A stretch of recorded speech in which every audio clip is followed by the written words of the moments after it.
கள்ளக்குறிச்சியில் புதிதாக கட்டப்பட்டுள்ள காவலர் குடியிருப்பை காணொலி காட்சி மூலமாக தமிழக முதலமைச்சர் எடப்பாடி பழனிசாமி திறந்து வைத்தார். கள்ளக்குறிச்சி அருகே கோட்டைமேட்டில் ரூபாய் 3,54,00,000 மதிப்பீட்டில் தமிழ்நாடு காவலர் வீட்டு வசதி கழகம் சார்பில் புதிதாக கட்டப்பட்டுள்ள 22 காவலர் குடியிருப்பு கட்டிடத்தை சென்னையிலிருந்து காணொலி காட்சி மூலம் தமிழக முதலமைச்சர் எடப்பாடி பழனிசாமி திறந்து வைத்தார்.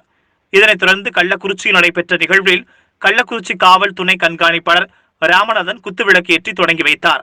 தமிழ்நாடு வீட்டு வசதி கழகம் சார்பில் கட்டப்பட்டுள்ள புதிய காவலர் குடியிருப்பில் கள்ளக்குறிச்சி காவல் நிலையத்தைச் சேர்ந்த காவல் ஆய்வாளர் உட்பட 22 காவலர்களுக்கு குடியிருப்புகள் கட்டப்பட்டுள்ளது குறிப்பிடத்தக்கது.